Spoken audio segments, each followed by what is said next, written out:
Saya masih bersama dengan Dekan Fakultas Ilmu Sosial Universitas Islam Internasional Indonesia, ada Pak Philips J. Vermonte. Pak, kita lanjutkan dialog. Jika kita melihat dari pidatonya Prabowo di KTT PBB kemarin, ada beberapa poin yang dinyatakan oleh Prabowo. Misalnya salah satunya ada desakan pengakuan Palestina, hentikan perang dan siap kirim pasukan perdamaian. Akui Israel jika mengakui kemerdekaan Palestina. Anda melihatnya seperti apa, Pak?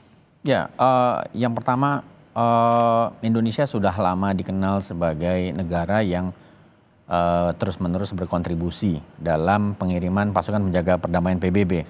Bahkan ketika Indonesia masih dalam situasi yang terbatas, resources terbatas, tapi Indonesia sudah aktif sejak tahun 60-an mengirim pasukan perdamaian ke berbagai negara di Timur Tengah dan Afrika. Sehingga ada cukup modalitas dan pengakuan internasional. Jadi kesiapan Indonesia untuk menjadi penyangga perdamaian melalui pengiriman pasukan tersebut, saya kira adalah hal yang sangat mungkin bisa dilakukan oleh Indonesia.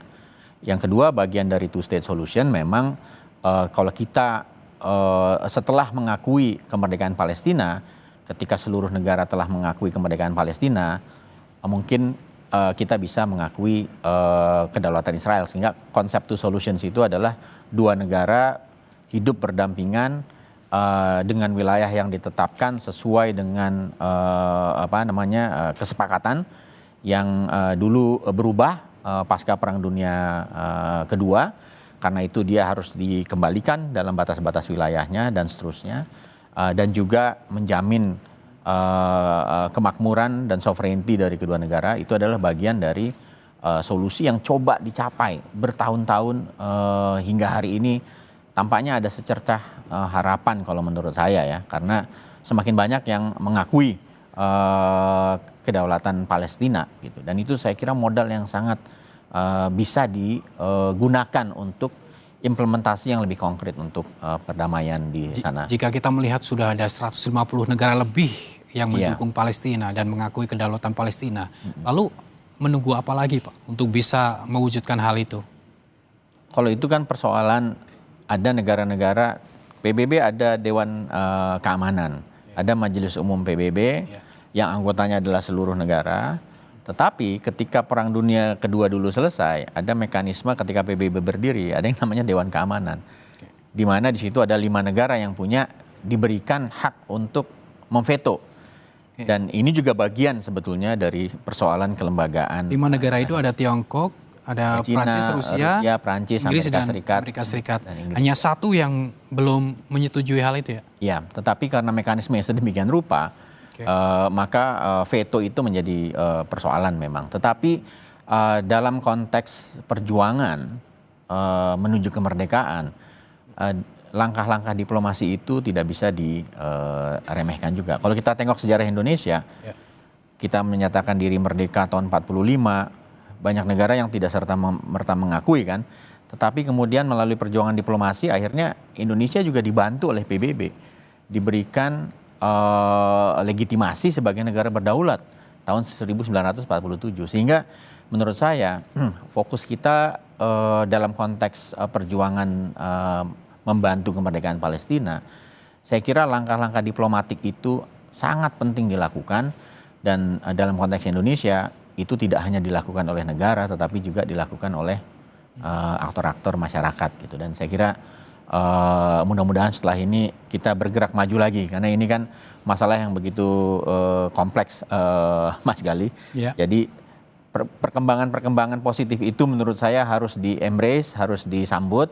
Kemudian sambil kita letakkan lagi dasar-dasar yang lain, jadi kayak batu bata menuju rumah perdamaian itu gitu. Perkembangan ini menjadi positif, dukungan atas kedaulatan Palestina juga semakin meningkat. Namun apakah ini meningkatkan juga atau efektif untuk meningkatkan kesadaran internasional?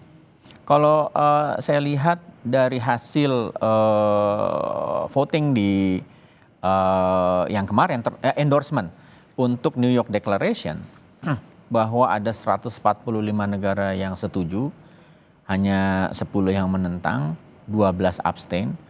Itu artinya kesadaran sudah terbentuk di hampir mayoritas negara di dunia gitu.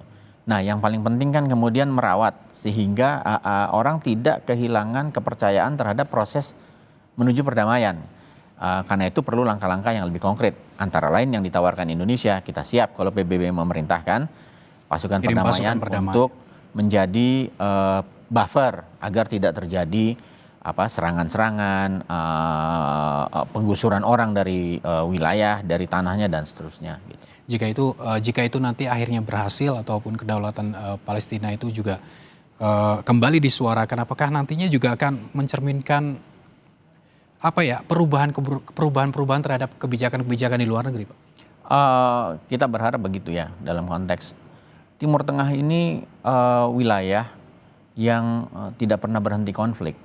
Kita di Asia Tenggara kan kita menikmati keamanan di Asia Tenggara karena salah satunya adalah karena Indonesia negara yang besar dan kita di wilayah ini dan kita tidak ekspansionis, kita tidak menyerang negara lain. Indonesia bersama negara di Asia Tenggara membangun norma-norma agar wilayah kita damai. Timur Tengah itu sejarah konfliknya panjang sekali gitu. Karena itu setiap usaha dan kita juga akan terpengaruh karena ada banyak hubungan bisnis, ada jalur minyak, jalur perdagangan dan lain-lain. Dan wilayah itu begitu pentingnya untuk sebagian besar negara di dunia. Karena itu sebetulnya semua negara, Mas Galih, dia punya kepentingan agar Timur Tengah ini menjadi wilayah yang damai. Gitu. Dan sesedikit apapun yang bisa kita capai pelan-pelan di Palestina untuk usaha mencapai kemerdekaan dan solusi permanen, itu saya kira Indonesia pasti akan secara konsisten telah mendukung sejak lama sekali. Jadi mungkin masih ada harapan nggak di forum PBB kali ini untuk menyelesaikan konflik Palestina-Israel? Kalau dikatakan besok selesai, enggak, kalau menurut saya. Tetapi fondasi-fondasinya sekarang jauh lebih kuat menurut saya. Dan sebetulnya apa yang terjadi kemarin ini, New York Declaration dan lain-lain, itu prosesnya sudah dimulai dari tahun lalu, Mas Galih. Jadi ada kesepakatan negara-negara anggota PBB tahun lalu menetapkan Prancis dan Arab Saudi untuk menjadi co-chair, untuk menjadi pemimpin proses ini yang kemarin mereka saya kira dengan baik selesaikan dan akhirnya New York Declaration itu diadopsi. Sehingga ini memang kerja multilateral. Di satu sisi itu menurut saya perkembangan yang sangat positif. Perkembangan yang sangat positif. Betul. Dan juga membutuhkan kerja multilateral. Banyak Betul. dukungan dari negara-negara ini, Pak. Betul sekali. Terkait dengan desakan pengakuan Palestina, nanti apakah itu juga mungkin akan kembali lagi disuarakan oleh beberapa negara yang nanti mengisi pidato di sidang umum ke-80 PBB? Saya rasa ya. Dan momentumnya pas. Karena ini 80 tahun PBB. Ya kan, 8 dekade. Karena itu waktunya refleksi juga. Bahwa ada yang tersisa yang belum merdeka. Karena dulu waktu didirikan itu ada semangat anti kolonialisme, dekolonisasi, memerdekakan semua wilayah yang masih terjajah. Itu antara lain misi PBB loh. Berdiri tahun 45, sekarang 2025. Setelah 80 tahun, orang harus refleksi. Negara refleksi dan ternyata ada negara yang tersisa yaitu Palestina dan hari ini sedang mengalami kekerasan yang luar biasa gitu. Sehingga mungkin menurut saya makanya ini momentumnya ada karena negara-negara bisa melihat apalagi di tengah konflik yang juga ada memanas, konflik geopolitik dan lain-lain. Tentu semua negara berkepentingan agar PBB bisa kembali berfungsi sesuai dengan tujuannya, bisa menjadi platform bagi negara-negara yang kuat maupun yang lemah dan bisa menyelesaikan masalah secara bersama-sama, bukan unilateral. Karena itu menurut saya tahun ini ada beberapa progres lah di tengah kabar-kabar buruk tentang hubungan internasional. Ada Rusia dengan Ukraine, ada perang dagang, ada tarif dan lain-lain. Tetapi dalam soal Palestina, walaupun kekerasan masih sulit dihentikan, tapi dalam level diplomatik ada progres yang menurut saya cukup bisa menjadi alasan kita untuk tetap memiliki harapan positif di Palestina. Nanti kita akan lanjutkan lagi dialog terkait dengan konflik yang terjadi ini apakah memang dukungan dari sejumlah negara ini juga akan mempengaruhi kondisi konflik di Gaza?